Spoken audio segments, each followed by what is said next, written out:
Ugol, el Pentapichichi, el Niño de Oro, el Macho. Hugo Sánchez es, sin duda, una de las leyendas más brillantes del fútbol mexicano y mundial. En México es recordado como el mejor futbolista de nuestra historia. En el mundo, como uno de los delanteros más letales que haya pisado el césped.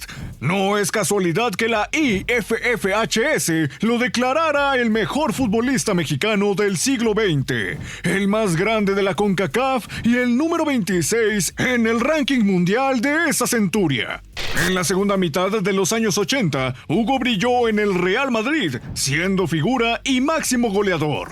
Ganó títulos en abundancia y se llevó varios trofeos Pichichi, una bota de oro y 2 veces el premio Don Balón, dejando una huella profunda en el fútbol europeo. Sin embargo, aunque su habilidad le permitió acumular logros individuales y colectivos a nivel de clubes, hay una herida que aún duele en el corazón de los mexicanos. El pendiente de una gran hazaña con la selección nacional. Pero quédate y te cuento mejor todo este chisme. Esto es Football Legends, y aquí les contamos la historia del gran Hugo Sánchez. El legendario Hugo Sánchez, nacido en la Ciudad de México en 1958, creció en una familia donde el fútbol era más que una pasión, era prácticamente una tradición. Su padre, Héctor Sánchez, fue futbolista de los históricos equipos Asturias y Atlante.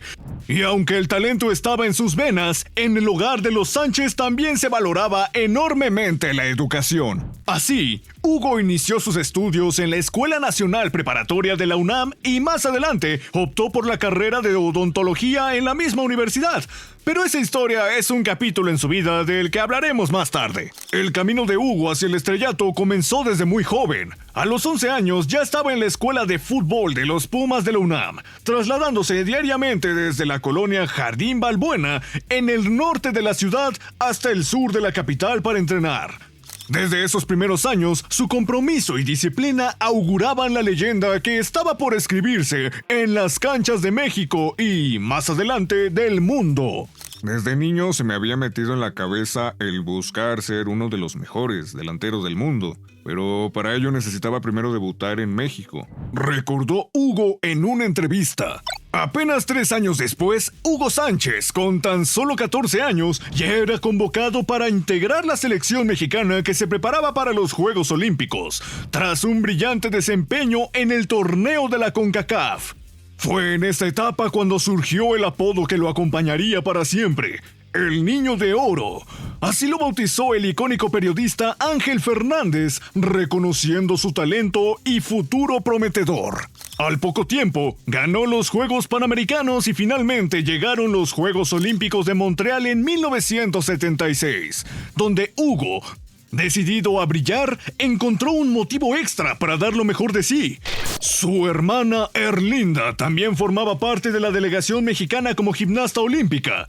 Bajo las enseñanzas de su hermana, fue en esa época que Hugo adoptó su famosa pirueta para celebrar sus goles. Un sello que lo caracterizaría y con el que dejaría una marca imborrable en el fútbol mundial. En Pumas empecé con esos 17, 18 años, regresando de los Juegos Olímpicos y dije, pues quiero ir ganando títulos, llamar la atención en mi juego y luego irme a Europa. Y así fue. Hugo mostró una mentalidad ganadora en sus primeros años, cuando forjó su figura y logró ese anhelo de juventud que parecía lejano para cualquier futbolista mexicano. En 1976, con 18 años de edad, Hugo Sánchez firma para el primer equipo de los Pumas de la UNAM, y tal misterioso es el destino, o Sánchez un amuleto de la suerte, que en su temporada debut consiguió el primer campeonato de liga de la historia del club. Tuve la suerte de llegar a un equipazo. Era Muñante, Caviño, Cándido. En mi primer año como profesional salí campeón. Después me fui encarrerando, madurando, adquiriendo experiencia en el segundo año. ¡Alerta de spoiler! En 1980, solo 2 años después de su debut, Hugo Sánchez se consagraba como máximo goleador del torneo, anotando nada menos que 26 goles y consolidándose como el gran ídolo de los auriazules. Su calidad y entrega llevaron a Pumas a conquistar la Copa de Campeones de la CONCACAF y la Copa Interamericana, 2 títulos que sellaron una época dorada para el club y para Hugo. El impacto de sus goles, muchos de ellos con espectaculares remates de chilena, traspasó fronteras y lo convirtió en un fenómeno nacional. Cada acrobacia y cada festejo era una muestra de su excepcional talento y su estilo inconfundible, que ya entonces comenzaban a formar parte de la identidad del fútbol mexicano. Pero, ¿qué identidad? Hugo, en 1977, logra finalmente representar a su selección absoluta, debutando y siendo parte del equipo que logró clasificar al Mundial de Argentina de 1978. Era su primera experiencia en una Copa del Mundo y una de las más importantes de su vida. Sin embargo, desde aquí se marcaría una paradoja que muchos de los grandes futbolistas de la historia han vivido. Gloria a nivel de clubes e individual, pero fracasos rotundos a nivel del seleccionado y por muchos, la historia que se ha contado es que su equipo no lo acompañó con la seriedad que era meritada para este tipo de torneos internacionales. ¿Pero realmente era así? Ya lo veremos. En este Mundial del 78, llevado a cabo en Argentina, México perdió todos los partidos en la fase de grupos, una decepción que marcaría su carrera temprana. Sin embargo, ¿cómo le fue en sus siguientes temporadas a nivel de clubes e individual? Fuera de ese escenario, el talento de Hugo florecía de una manera extraordinaria. Durante sus veranos libres en 1979 y 1980, Hugo exploró el fútbol estadounidense jugando en la National American Soccer League con los San Diego Sockers, acumulando 26 goles en 32 partidos, una actuación que comenzó a forjar su reputación internacional. Su nación estaba orgullosa de haber exportado un jugador tan habilidoso e importante para sus clubes, un delantero que marcaba la diferencia. En la temporada 1980-81, Hugo ganó otra liga con Pumas, despidiéndose a lo grande tras 5 temporadas, 200 partidos y 104 goles. Su talento era inigualable y el eco de sus goles resonó hasta Europa, captando el interés de gigantes como el Arsenal y el Atlético de Madrid. Pero con el Mundial de España 82 a la vuelta de la esquina, Hugo decidió fichar por el Atlético, una elección que cambiaría el rumbo de su carrera y de su vida. Los comienzos de Hugo Sánchez en el Atlético de Madrid estuvieron llenos de obstáculos. Llegó a una liga española donde era prácticamente un desconocido, y la adaptación fue dura. Enfrentó no solo el desafío de un fútbol exigente, sino también problemas fuera de la cancha. Entre ellos, lamentables ataques racistas de algunos aficionados. Para complicar aún más las cosas, el entrenador que confió en él y lo trajo de España, García Traiz, fue destituido. Ahora, Hugo tenía que conquistar a una afición que todavía no confiaba en su talento y convencer a un nuevo entrenador. Sus actuaciones iniciales no fueron las esperadas, lo que llevó al presidente del Atlético, Vicente Calderón, a considerar enviarlo de regreso a México. La situación parecía cada vez más adversa y la única manera de permanecer en el equipo era aceptando una reducción de sueldo de más de la mitad. Sin embargo, el fútbol tiene giros inesperados. Los malos resultados del club forzaron un nuevo cambio técnico y García Traiz regresó al banquillo. Con él volvió también la confianza en Hugo Sánchez. Fue entonces cuando el delantero azteca mostró su mejor versión y con 12 goles espectaculares cerró la temporada en grande. Recuperó su contrato inicial, pero lo más importante, se ganó el respeto de la afición colchonera y comenzó a forjar su nombre en el fútbol español. Después de su primer año de adaptación se cumplen lo que ya parecían momentos canónicos de su vida. Uno, se confirma como uno de los mejores delanteros centros del momento. Explota como goleador y se convierte en un ídolo para la hinchada rojiblanca.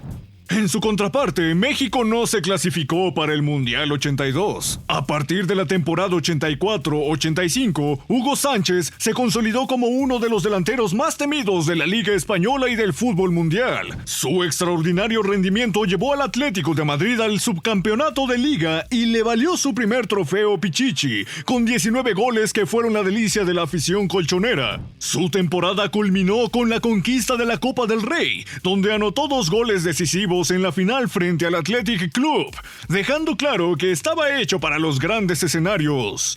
En clubes. En 1985, Hugo enfrentó uno de los momentos más difíciles para cualquier futbolista de élite: decidir entre las ofertas del Real Madrid y el FC Barcelona. Así es, era tan bueno su momento que los dos clubes más grandes de España y quizás del mundo se disputaban a la estrella mexicana, cada uno con el deseo de sumar a su plantilla al delantero que ya era una auténtica figura en el fútbol europeo. Sin embargo, Hugo Sánchez se decanta por los merengues. Su transferencia fue compleja y polémica. El delantero terminaba contrato en 1986 y amenazaba con irse gratis, por lo que obligó a Vicente Calderón a sentarse a negociar con los merengues. A pesar de su pasado colchonero, no agradaba a la afición del Real Madrid. Hugo Sánchez logró ganarse rápidamente el respeto de la afición blanca a base de goles, convirtiéndose en el referente ofensivo del equipo. Con el Real Madrid, Hugo Sánchez formó parte de la histórica Quinta del Buitre, la famosa generación de futbolistas españoles surgidos de las categorías inferiores que lograron en el primer equipo múltiples éxitos deportivos en la década del 80 al 90. Y sí, Hugo Sánchez acompañó a este gran equipo, siendo fundamental para este quinteto, transformándose en una leyenda. En su primera temporada, contribuyó con goles claves en todos los torneos y cosecha el doblete ganando Liga y Copa UEFA. Además, en la competición local, anota 22 tantos y gana su segundo Pichichi consecutivo. Llegó el tan esperado Mundial de 1986, con México como país anfitrión y la plaza asegurada. La ilusión de la afición mexicana estaba en su punto más alto y la esperanza giraba en torno a su gran estrella, Hugo Sánchez. En ese momento, uno de los delanteros más letales del mundo. México debutó con fuerza, venciendo a Bélgica 2-1 y dando un paso sólido hacia la clasificación. Siguió con un empate 1-1 frente a Paraguay y luego selló su pase con una ajustada victoria de 1-0 ante Irak. Ya en octavos de final, México hizo historia al superar su primera ronda eliminatoria en un mundial. Se impuso 2-0 a Bulgaria, en un partido donde Manuel Negrete se robó los titulares con un golazo memorable, que sería designado por la FIFA como uno de los goles más bellos en la historia de los mundiales. Sin embargo, en cuartos de final, los anfitriones no lograron vencer a la potente selección alemana federal, y tras un empate sin goles, México cayó en la tanda de penales, terminando así su aventura mundialista. ¿Y qué pasó con Hugo Sánchez? Pues como te habrás dado cuenta, tuvo una participación discreta anotando solo un gol, un penal contra Bélgica y fallando otro penal crucial ante Paraguay, dejando un sabor agridulce en la afición mexicana, ya que, aunque la selección alcanzó los cuartos de final por primera vez en la historia, Hugo Sánchez no tuvo el protagonismo esperado. Su único gol en el torneo no fue suficiente para llevar a México a las semifinales, y la presión y el desgaste físico parecieron afectar su rendimiento.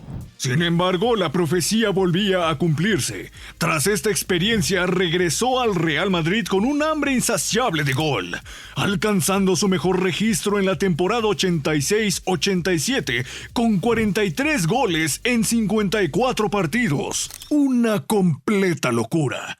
El resto es historia. El punto culminante de Hugo Sánchez en España llegó en la temporada 89-90, cuando anotó 38 goles en Liga, igualando el récord de Telmo Zarra y ganando su quinto trofeo Pichichi. Con sus goles, el Real Madrid conquistó 5 ligas consecutivas, una Copa de la UEFA, 3 Supercopas de España y una Copa del Rey. Sin embargo, la ansiada Copa de Europa se les escapó. Las lesiones y un conflicto con el entrenador Leo Beenhakker marcaron el final de su etapa en el Real Madrid, donde en 7 temporadas anotó 208 goles en 283 partidos. Tras su salida, regresó a México para jugar con el América y conquistar el título de la CONCACAF. En 1993 fue subcampeón con México en la Copa América, donde no aportó goles, pero sí experiencia. Luego jugó con el Rayo Vallecano, el FC Linz en Austria y el FC Dallas en la MLS. Aunque fue convocado para el Mundial de 1994, no llegó a jugar. Finalmente se retiró en 1997 con el Atlético Celaya, cerrando una carrera inolvidable. Hugo Sánchez, a pesar de su floja participación con su selección, será recordado para llevar a México al ojo del mundo, siendo uno de los mejores delanteros que la historia ha visto. Esto es Football Legends. Hasta la próxima.